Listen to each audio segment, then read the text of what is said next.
Okay. I've been trying to figure out whether I should wear glasses or not. I love my glasses, but then all the brightness from the fucking computer shows on it. Well, you can see me camouflaging my headset right now. We all have our struggles, Ignacio. We all have our struggles.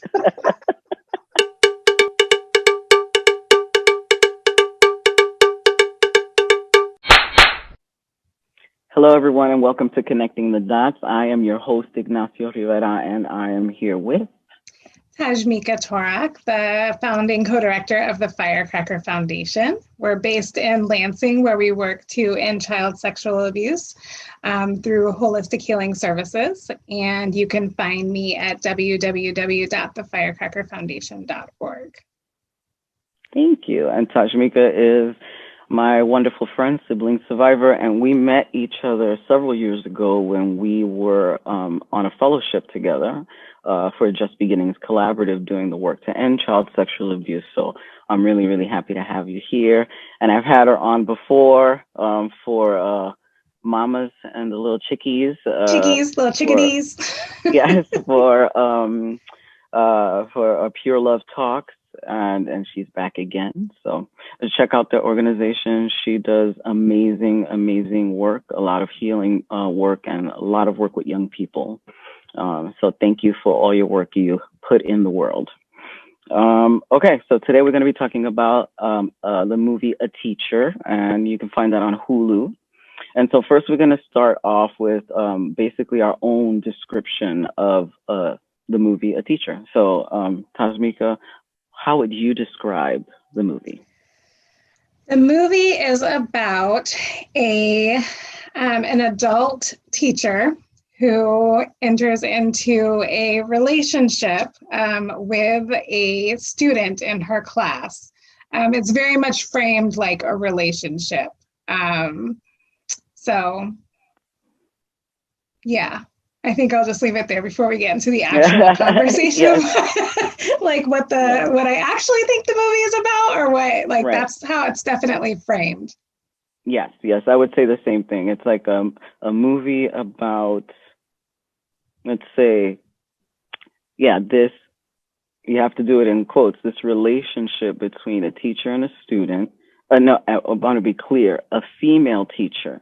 And a male student. Because I think this is important because we'll talk about that a little later. A female teacher and a male student. And it really doesn't, I think this movie does not follow the same script as other movies when we see this particular thing happening when teachers are in relationships with their student.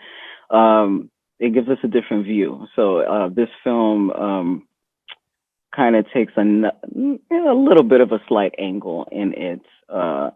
And I think that's all you can say about the summary, right? I wonder what Hulu says about it. I have to check that out. Yeah. But, okay, so there are not a lot of characters in this film, like main characters. The main characters are the teacher and the student, and then other, like, supporting actors there. But was there any of the two or any of the supporting actors, was there any of the characters called to you? Did you resonate with them or anything? You're right. I mean, it was very focused on the two, but I have to say that I really felt for the roommate because she was like trying so hard to be supportive of the teacher and like bring her home for the holidays, trying to introduce her to age-appropriate people to date, right. Not knowing the whole time that this was going on right. Until at the very end. And you never get to see how she responds, because of the way the movie ends. But I just feel like she was such a good friend. And when I think about what we say around transformative justice and pod work, right, you want people that you can go to, even if you're the one doing harm. Mm-hmm. And I was very curious. It would have been interesting to see what her response would have been like and what possibilities could have been there. Because she seemed like such a supportive friend. I felt so bad for her. I know.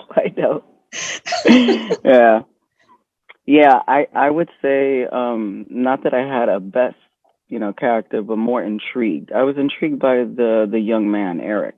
I was intrigued by him because I wondered how he was processing all of it, because we really don't see his thoughts or concerns. And so this You're brings me right. to like the movie itself. The movie itself, at first I thought about it and I said, oh, this movie is almost mimicking the secrecy of their relationship, because you don't really see anyone else. It's like her thoughts, her day to day, just to get to him, you know. And we witness their secret time, but she's not interacting with anybody. She's not really doing much of anything outside of the secret relationship. So at first I thought, you know, we're just seeing it through there. But then I was like, but in addition to that, we're only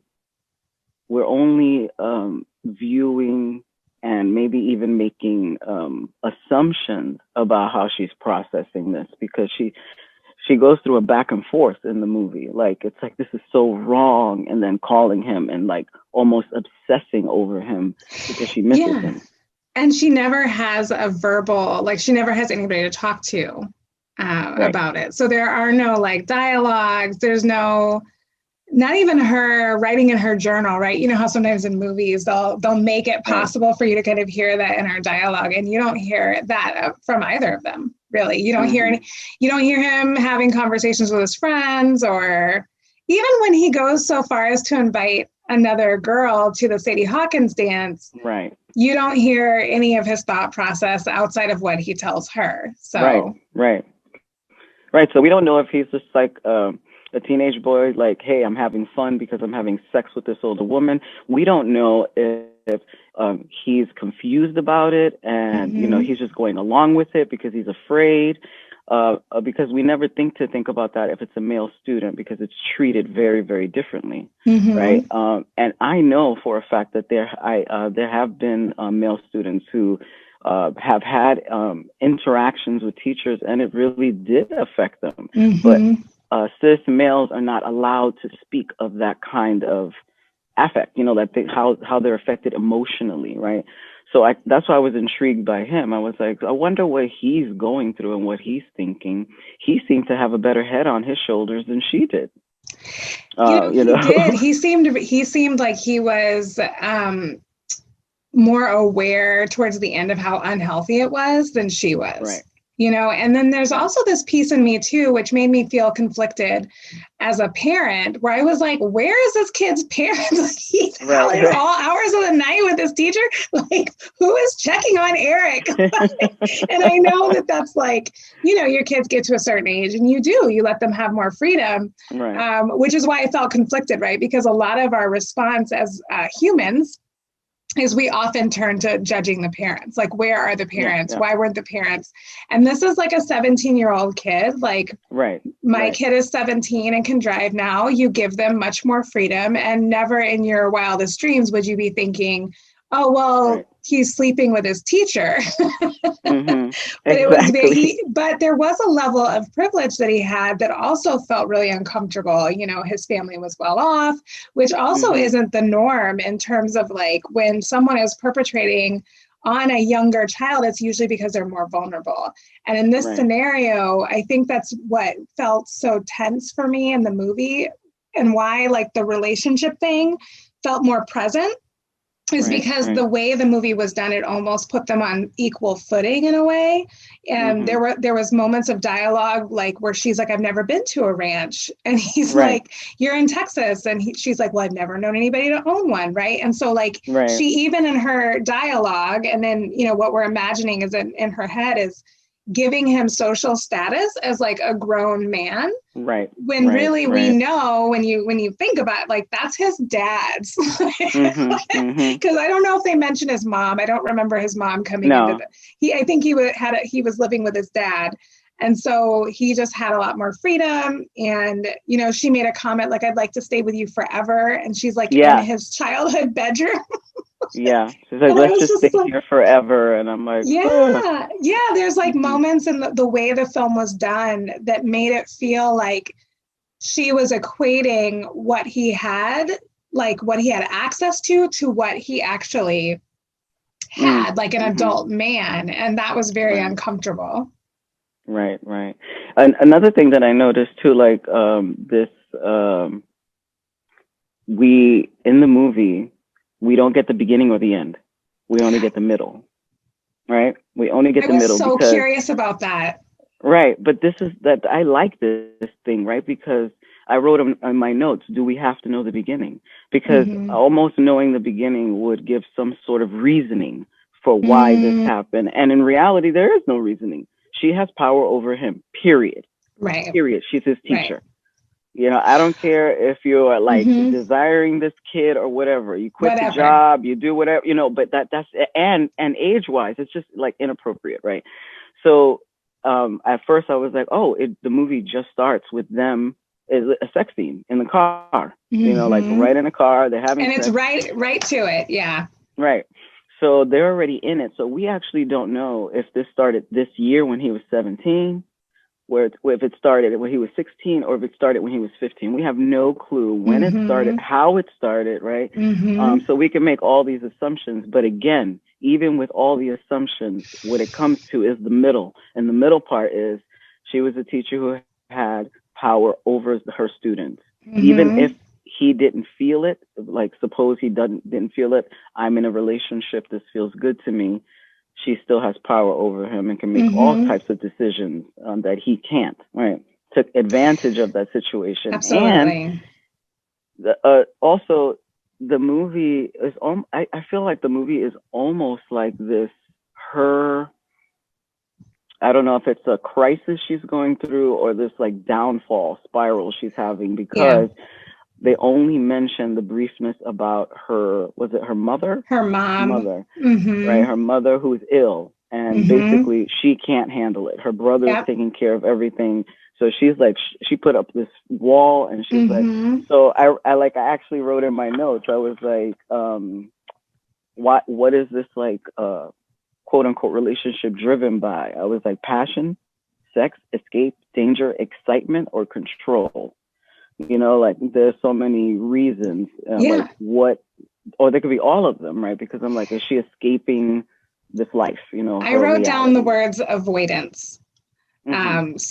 Or the word avoidance. So I had the same thought when I saw that she was dealing with this kind of, it seemed like crushing grief and anxiety that she couldn't even process. So I definitely had that thought. But then I also thought about, like right on the tail end of that, I was like, if this were a black man, like no one would be worried about whether his mom was like, and you've already alluded to the fact that this is, very gendered, Right. and it's very much around race and privilege and the way that this movie was crafted. Because I Hmm. found it really interesting that it almost, what it felt like to me, Ignacio? It felt like all of those movies where the French woman falls in love with a Nazi, right? Like all those Uh, wartime movies where they're like, no, but he's so gentle and kind and right, like, look right. at him, he's so attractive. And I'm like, but he's a Nazi, and this felt like But he's that. a Nazi. And when I Good was point. when I was watching this, I felt like there were lots of moments in the film where it felt intentional that they were trying to make this woman sympathetic. Yeah, yeah, And I'm like, I don't feel bad for her. Like, do hmm, I empathize with yeah, anyone who is losing their mother in any kind of way? Absolutely, right. 100%. But like, it felt too like there was that moment, and then there was a moment in the end where she started crying, and she was like, "This is wrong," and I'm like, I I had no empathy for her. I'm like, Right. yeah, it's wrong and you're still Hmm. doing it and you have the emotional capacity and mature you're supposed to have the emotional capacity and maturity to deal with these things that you are now putting on a child.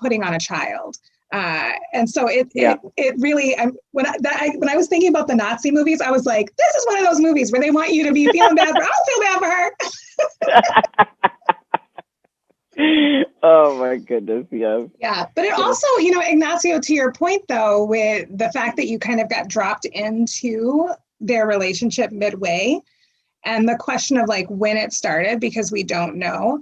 I wrote down in my notes that he seemed very self assured in those moments, which could have been a film choice, you know, like just that, like they wanted to like have him act that way, but it also could have indicated that it did start earlier, right? That he had sort of this self-assurance in this relationship where he was sort of making the calls on what was going to happen and what wasn't going to happen. And that's what felt really tense too, because even though I know that she had power over him, and I know that this relationship was not a relationship, but a perpetration, the way that the movie handled that drop into the middle did feel really uncomfortable, because I'm like, I have children and I know, like, I know what their dating looks like. Okay.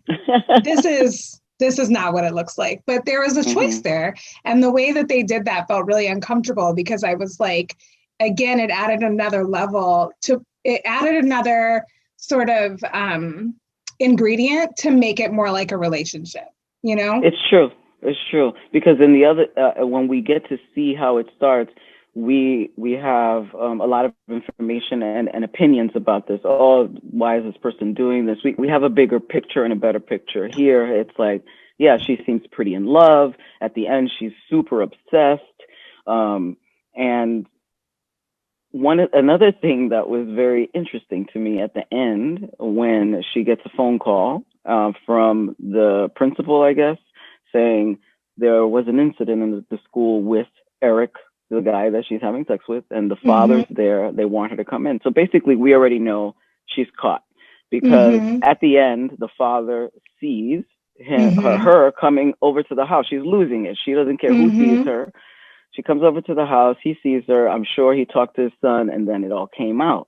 But it's interesting, even the conversation. There was an incident at the school with the student, Eric. He's here with his father. Please, like, come in at your earliest convenience. Again, such privilege, because really, that's not how that goes down. No, I was waiting when that first, so there's that moment when the nude picture starts circulating of the freshman girl. My mind went where her mind went. I was like, oh, that's definitely her. And I was like, that's what I thought. There was a lot of noise in the school right after that conversation. I was like, they about to arrest her. I was like, it's about to happen. So, like, you know, in my head, the incident at the school, I was like, what is going on? Like, that she could just like go get a hotel room and run away, and they're just going to call her casually and be like, hey, there was an incident. I'm like, what? I mean, maybe at that point, Eric wasn't being fully forthright and didn't say anything. So maybe dad's still just like, why is this teacher at my house? You know, he hadn't quite put it together yet. But I think it also goes back to, like you said, like the nature of having a cisgender, young boy in an adult, in a relationship with an adult, and how that's viewed. Because if there was a male teacher on the lawn of a cisgender girls, like, you've seen the memes, like there's so much around protecting the purity of young girls. And in this movie, I think that's why it did bother me that I couldn't quite grasp who his adults were. Because I'm like, who is checking on Eric? Like, he's just out here. And he has all of this access to different places he could be.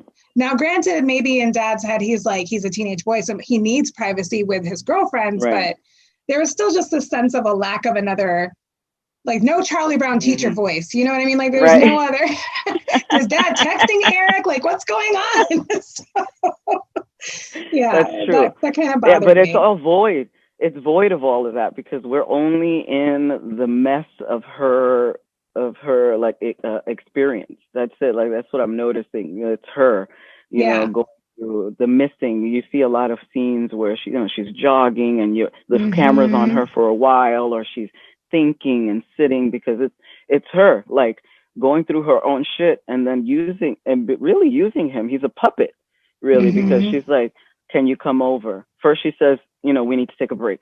And then she takes a break, and she's like jealous as all fuck, because she sees him with the girl. And then when she was jealous of that teenage girl, I was like, the bathroom scene when she's in the bathroom next to that little girl, and she's like looking at her all like, I was like, that's a baby. Will you stop looking at her like that?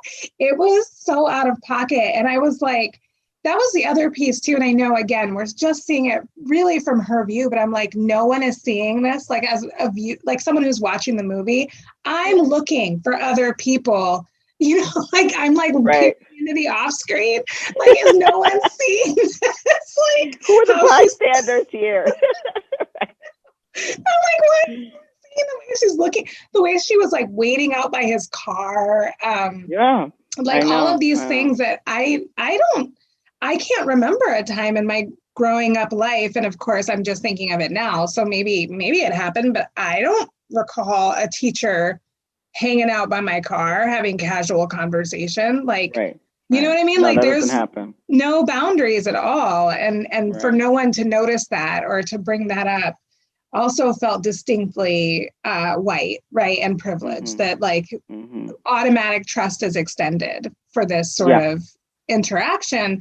And then it also spoke to the fact that this was very like, again, we already know it's not a relationship and that it's rooted in power, but that at the end of the movie where it also becomes clear that it's an obsession, right? Then it becomes very clear that it's much more of a predation too, where she's like, she doesn't care anymore about her job, about what people think. She left her house and her roommate, and she's just trying to get access to this child. That was really scary too, because again, these are the moments when we think about children being kidnapped or trafficked or, you know, truly harmed in those relationships. It was towards the end, I was like exhausted, to be honest. I was just like, that was a lot that we just went through together. Yeah, she was just, she was a big old mess. And I think that, after going back to after saying, let's have some time, then getting jealous, and then saying, come see me. He goes over to the house. The second he walks through the door, she is all over him because she wants sex. And then she gets the sex and she starts crying. Then she pushes him away. And then she's crying again. And he's like, what the fuck? You know, like, I'm getting out of here. Like, in those moments, again, this is her processing her own shit and using him like this little fucking puppet. And I think there's a piece where she loses that power that she had. When she loses it, that's when she becomes obsessed, because there's a girl that's in the picture, you know, she is behaving in strange ways that he's like, I don't know what's going on. She's just, it's a very much about, I think, about her own grasp on control or power. And then she just loses it, you know. Yeah, I think that there's definitely, you know, some parallels there too. I think that there's a lot of people who do cause harm, who do feel tremendously conflicted, and they know that they're doing something wrong. And I know from my own experience, my dad was always like super sorry and felt really bad, and would have that be a part of what was our experience in our relationship, was this kind of like Jekyll and Hyde, but still always making the choice to do the bad, to do the wrong thing, to cause the harm. And so it was really hard to watch her sort of try to put that on him, and then to beg him to stay, and then chase him and cause all this drama in his life. Because I think the other part that was making me anxious when I was watching the film is I knew that, at least, again, it was different in the way this one ended, but I was thinking, I'm like, oh, is she going to get arrested? Like, it's going to, kept thinking around every corner, right? And I kept thinking about the impact of that on him. Like, no matter what, people are cheering for him, right? You know, because there's that whole thing, or whether people are blaming him, or what happens in the media, what happens in the court, having to go through a forensic interview. You know, because one of the questions that comes up for us with our work as therapists will say, well, what if the child doesn't feel like the victim in these relationships where the age is really, you know, it's a 20-year-old and a 16-year-old, and they don't feel victimized. And it's really hard to communicate to a youth in particular who's vulnerable and is maybe accessing things they need through the interaction with this adult. It's really hard sometimes to convince them that what happened was a perpetration. And so when I'm watching that, I'm thinking about like, even if she were to have something happen or lose her job, there's that moment when she's like, you don't even know what could happen to me if we get caught. Right. Like I could lose my job. And she's like, you don't even know. And I'm like, but you're not even thinking about what his life will be like. Right. If this comes to light, because this is a game changer for, it's life altering, and you're worried about your job. Yeah, absolutely. And she wasn't even worried about jail. Like she didn't even bring up the fact that she could potentially go to jail for it. Right. So it was really interesting that they didn't even bring in that piece of it, and for her to say that to him, Yeah, that's so true. I keep thinking about fantasy versus reality here, right? Because when I think about these kind of secretive, interactions or relationships, what have you, they, a lot of it is based. Sometimes I even think the onset of it is based in fantasy, like this idea of what this could be, this fun thing, right? Because you never think of the consequences and all that, right? Or maybe from the young person's point of view, like, oh my God, this is amazing. Like this teacher really has the hots for me and blah, blah, blah, like you can see it can be seen in that way, and it's a fantasy, but then reality hits, right? So to me, I think a lot about in all the movies that I watch, in anything, it's like, what is actually fantasy and what is reality? And I think we get mixed up in it, because sometimes fantasy is beautiful and it's in our brains, and it's, we play it over and over. But there is a skill to be learned, I think, about really getting to a place where you can really decipher what is something that feels really nice in my head, a fantasy, and what is actually reality, and what can be harmful, right? And in this point, I'm thinking about maybe in the young person's a view of, well, let me talk about my experience, and seeing this movie.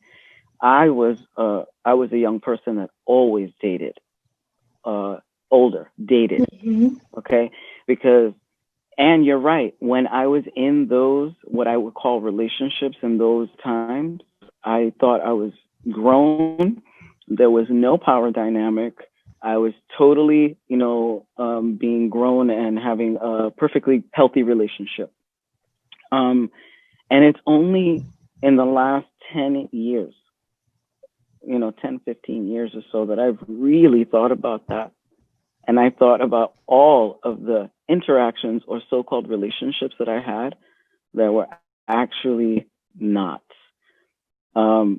My first boyfriend, 14 years old, was 20. When I was 15 years old, I was dating a 37-year-old. So this is dating. So in my mind, my experience of this was very, very different. But funnily enough, it was a secret. I was hiding it. I couldn't tell anybody about it, right? And, then there's his or their experience of it, whether it's like I got this little young thing, or they're actually thinking this is a relationship, and which in that case, something is definitely wrong, right? It's so many layers there, because we actually don't know how this boy felt. But I keep coming to the fact of the age difference and the power dynamic as a teacher and student really nullifies that. And it makes me think about college, because people often say, well, when you're in college, you're an adult, and then there are some colleges and universities don't have any regulations on that, I think. And so, people ask me about that, what about professors dating college students and stuff? And I was like, I still think that's power dynamic. Yeah. Well, and I think, in terms of college too, I've been thinking about this a lot, as I have a teenager who is on the cusp of being legally an adult, right? 18 is when you're legally an adult, and how relative the idea of being an adult is.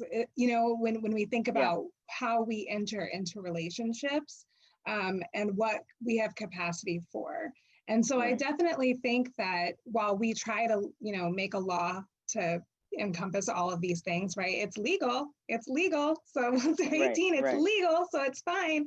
But as the elder in any relationship, right? Like whatever that relationship looks like, you have more experience and you have more power in a lot of ways. And I think that there's huge ways that in college and university where we see power dynamics in play in lots of different relationships. And so, yeah, I think we have a lot of work to do when we think about what our responsibility is in our relationships when we are an older person. And I'm not even talking about a decade older, right? Like, I think that it's something that I'm not sure that we can even make the case that we should be able to do it just because it's legal. Loosely based on what I know those relationships to be like.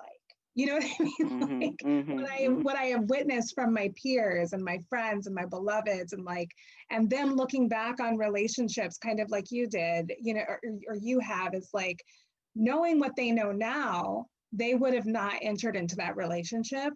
And they feel victimized now. And so it's like, what was it about that person who was the elder in the relationship that allowed them to use their power and control in a way that caused someone to feel victimized later? And how are we okay with that? Like, I would hope that years after I'm not in a relationship with someone, they're not looking back. I actually talked to my kids about this. I'm like, the goal should never be that someone regrets you. That regrets their interaction with you. So when you're, regardless of the dynamics of those relationships, like, you know, we want to think about being there, you know, and transitioning in and out of that in a principled way so that people don't feel like you were something that they regret. And I mean, there's gonna be thing that's gonna happen, right? But yeah, I just think about what does it mean to be responsible and accountable in relationships so that you're not in a situation where you are the elder who is causing harm. Right. And I think on the other end of this, I'm thinking about, like, what is it, for the young person? Oh, yes.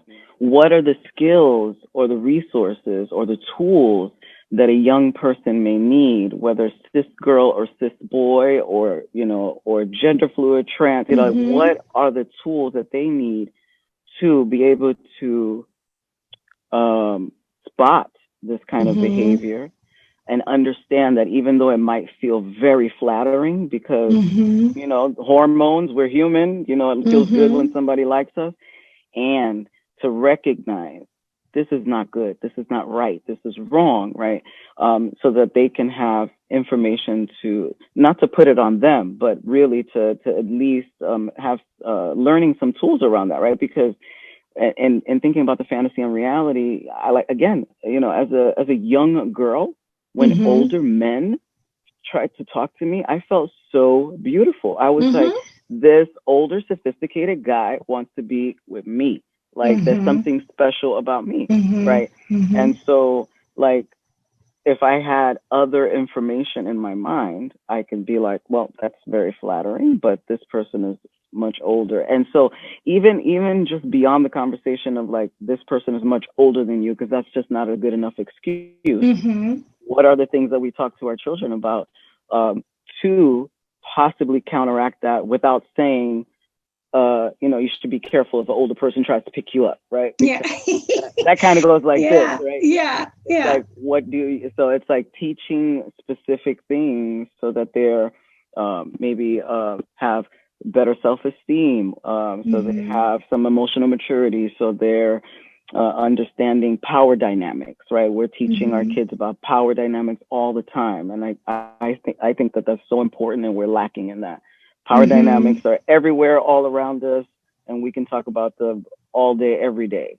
Like, and they're important to know where you are within a power dynamic. Yeah. Well, and I feel like that's where I was a little disappointed that they didn't show the start of the relationship when we're thinking about a teaching tool. Now, obviously, this movie is not something I would recommend as a teaching tool. The edges are a little blurry, and maybe it depends on your capacity, right? Or like the youth you're working with and what their capacity is. But I felt like the edges were far too blurry for me, you know, and it felt too much on the side of fantasy. like where it was too good in a lot of different ways, where again, another space that felt really uncomfortable to me. But there's a piece of me that wanted to see the grooming, and wanted to see sort of how, whether there was any isolation from peers and from family. Maybe that's why no one's checking on Eric. I don't know. You know what I mean? Like there's lots of dynamics that could have been illustrated in this movie that would have been a useful teaching tool. And so like that period beforehand, and I'm not so much even worried about the period after, because that's more like Scared Straight. And I don't think that that's useful for kids, Right. Yeah. But I do think that there is something there in the beginning where it becomes a little more easy for kids to spot if they have an example, if they can see what it looks like or feels like. And, and I want to also say it wasn't because I didn't try. I mean, I lived in a military base area. So there were always GIs around. I used to work for this Korean lady who would make sure I had lipstick on before the GIs came to shop. Like it was, and I was like 15, like it was. So I just want to be clear. It was not because it wasn't happening around me. But like, yeah, like what it definitely is like being able to break down sort of what grooming looks like. And, it goes back to sort of that old like thing that my mom used to say to me, like, what could you have to offer? And a grown man, and not from a place of derision. Like, you're beautiful, you're wonderful, you're smart, all of these things, but you are not an adult. And this person you don't have the capacity to be in a relationship with an adult, and he shouldn't be looking for a relationship with a child. It doesn't make any sense. And that was something that my parents like grilled into me. My mom and my stepdad were just like, there's no reason for a grown man to be sniffing around a child, and just really constantly talking about that. But I am curious too, like what would that look like broken down more concisely, you know? Right. Yeah. Especially when you consider like power and control, right? Like he has all the money, like you don't have an education, you're in a situation where you can't be financially dependent of this person. You haven't had enough lived experience to know how to extricate yourself from a relationship like that. Right. But yeah, it would be interesting. And I was thinking about this movie. I was like, well, I wouldn't recommend this movie like for watching it with a kid because it's such a slow burn. It's a very slow burn movie, right? But if by any chance you had a teenager who watched this movie with you, a young person, I would definitely concentrate on asking, questions like, what did you think about that movie? What would you have done if you were the teacher, if you were the student, if you were the roommate, like different kind of scenarios and talk it back and forth. And even thinking about what you just said, like, thinking about present and then future, how things kind of shift, right? Because like in this moment, you might feel this way, but what do you think this person might be experiencing 5-10 years down the line, and what things might come up, right? So I think those would be really good conversations to bring up, especially about the relationship, the thing we keep doing, relationship. Yeah. It's like, is that a relationship? Even like, can you define a relationship for me? What is a relationship? Is that a relationship? Even that alone, that question alone could snowball into a lot of stuff. Yeah, for sure. I felt like, I felt like the pieces that were blurry felt so and fantastic in the way of fantasy that I couldn't imagine watching that with my kids. But now when you put it that way, I could see watching it with my two olders, but not my littlest. But I already told you what Ari told me. Did you get my? I was like, I'm really not in the mood to watch a teacher abuse a child this week. With everything going on, I was like, yeah, I hear that. I was like, yeah, maybe I get it. But yeah, I could see. Even with this with kids, like even if they don't watch it as as adults and with young people in our lives or as parents, we could watch this and say, I just watched this movie about this teacher that was doing so and so, right? Mm-hmm. And that's a conversation right there. For because sure. that could be like, have you heard of that happening anywhere? They can talk about their own experiences if they heard that. What do you think about that? Do you think a student and a teacher could have? Because a lot of times I think when we talk to kids, we are talking down and just giving the information. So you don't date a teacher, you don't do this, don't do that. That's right? bad. Like, well, but I will say, I also thought that I was annoyed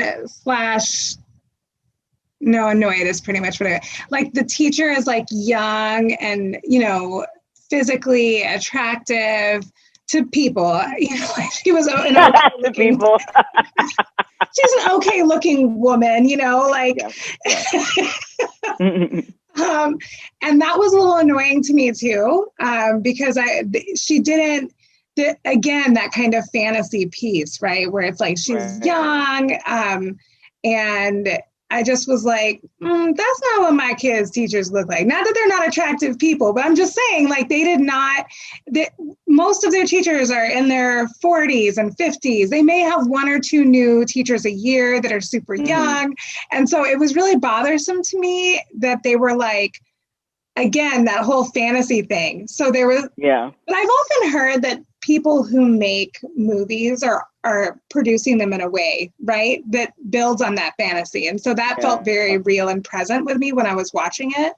But I do appreciate the, reflections on how to talk to your kids about it, because I think it is really interesting, when you sort of bring these things up, like you said. There's this term that I just learned in unschooling, and it's called strewing, where you just strew things and make them available for your kids, right? So then they pick them up and interact with them. And so, like, being able to kind of have a conversation about this movie in a very relaxed way, like, you are almost always, I feel like, surprised by some of the things that my kids think or believe or feel very strongly about without me knowing. And then I'm like, you feel really strongly about that. I didn't realize we'd already formed an opinion on that. And so it would be really interesting to have that conversation. And they do have the other, because of the way the movie ended, I went and started watching the other one that's like the series. Because I was like, where does that pick up? Is it like the same? Because also the nice thing about a series, right, is like, if you do want to use something as a teaching tool, it has shorter, very clear vignettes throughout the whole thing. So I started watching that. The jury's still out. I just started it, but as a teaching tool, as a conversation, it feels more, there's something about it that feels more up to date, where you're seeing like more access to social media and Snapchat, like specific social media, Snapchat, Instagram, that's a part of the interaction that feels more relevant to right now. So I'm not sure if I'm going to make it through the whole show, because it's still, again, the teacher's very young and attractive and cool, listens to the same music, went to the college he wants to go to. It's very uncomfortable.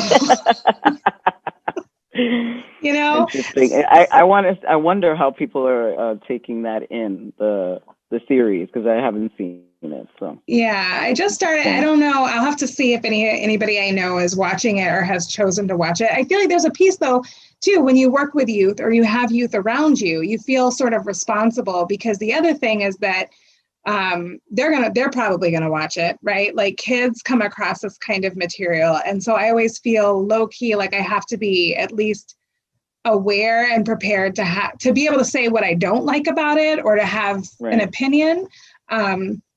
Because the other thing that I've learned working with youth is that they'll say, like, the school will say, watch it with your parents, and they're like, my parents don't know how to talk to me about this. Right. Teachers act like my parents know how to talk about suicide and sexual assault and addiction. Like, my parents are not equipped for these conversations. So who am I left to watch it with? My peers.